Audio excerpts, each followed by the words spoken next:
الكريم أما بعد عن النبي صلى الله عليه وسلم أنه قال لو أنكم توكلون على الله حق توكله لرزقكم كما ترزق الطير تغدو خماصا وتروح بطانا وكما قال عليه الصلاة والسلام.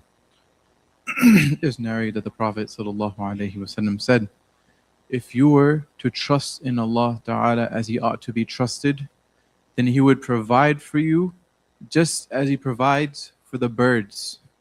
تغدو خماصا وتروح بطانا. They go out in the morning hungry and they come back in the evening filled. Their stomachs are filled. So what is this hadith teaching us? It's teaching us to learn from the birds. What is it that the birds do that the Prophet ﷺ is trying to draw our attentions to? If you look at birds, do they have any set stream of income? Do they know exactly where they're going to get the worm from, where they're going to eat from? When they go fly in the morning, do they know exactly the GPS coordinates of where they need to pick up the food from? Yes or no? No, they don't know. They have no idea. Yet, despite this, are they stressing? Are they always worried that where's my next meal going to come from? Absolutely not. They have full trust in their Lord. And so they go calmly in the morning in the same way they come back in the morning. They know that they're going to come back with their stomachs filled. The reality is that Allah Ta'ala has says, وَمَا مِن دَابَّةٍ فِي الْأَرْضِ إِلَّا عَلَى اللَّهِ رِزْقُهَا. There's not a single moving creature on the face of the earth except that upon Allah Ta'ala is to provide for them. And so we see that every single creature in the universe, it completely trusts in Allah Ta'ala and Allah Ta'ala provides for them. The only creature that's an exception is us, human beings. We, because of our intellect, because of our abilities, we have fooled ourselves into thinking that we provide for ourselves, that our jobs provide for us, that our businesses provide for us, when in reality these are just means. And truly, the only being that solely provides for us is Allah Tabaraka wa Ta'ala. And especially the way society is today. In the past, there was still a degree of variance, right? A person has a business or something else, some other, they don't have necessarily a set job that they're living and they're keeping that job for years on end, maybe even their entire lives.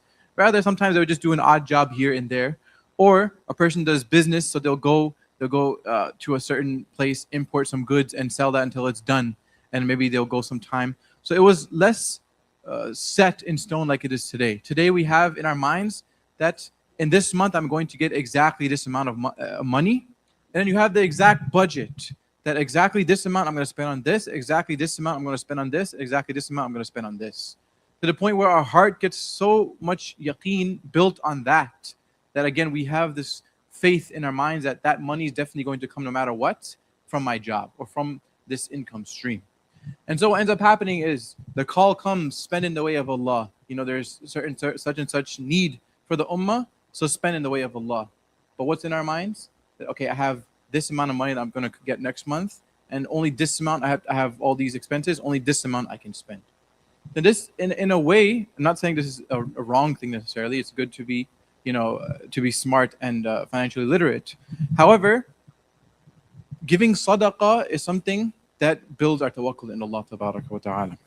And so, going back to the topic of the birds. So the birds, because they don't have a set amount or a set place where they get the rizq from, they have full trust in Allah Tabaraka wa Ta'ala. So I'm not saying that we need to do that now. We need to leave our jobs and we need to not have any set amount.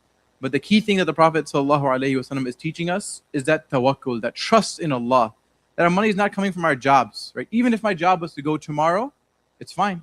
Allah Ta'ala is providing for me. And of course, this is becoming more and more relevant as the layoffs become more and more common and widespread. Our tawakkul in Allah Ta'ala is supposed to be high anyways, but we need to increase our tawakkul in Allah. Otherwise, people get laid off, they fall into depression, they fall into anxiety, because they're thinking, who's going to provide for me? Who's going to provide for my family? Who's going to put food on the table? The answer is the same Allah Tabaraka wa Ta'ala who's been providing for you since you were in the womb of your mother until this day. That same Allah Tabaraka wa Ta'ala is going to provide for you. And we have to have this full trust in Allah Tabaraka wa Ta'ala, and a huge percentage of our worries will be gone. I would say a huge percentage of our, if not the vast majority of our worries, are related to financial matters. So just this one element of trusting Allah could take away so much of the anxiety, so much of the depression from our lives. So may Allah Ta'ala grant us all tawfiq and build this tawakkul in Allah Ta'ala. And inshallah, after the rest of Salah, we have our weekly session, which we've been doing, Reformation of Character. And not coincidentally, the topic today is tawakkul in Allah, how we can build this trust in Allah and submission and reliance on Allah Ta'ala. So anyone who's interested and wants to learn more on the topic, inshallah, after the rest of Salah, we will be doing another session on the topic. Jazakumullah khairan. Subhanallah bihamdi, subhanakallahumma bihamdik. Ashhadu an la ilaha illa anta nastaghfiruka wa atubu ilayk.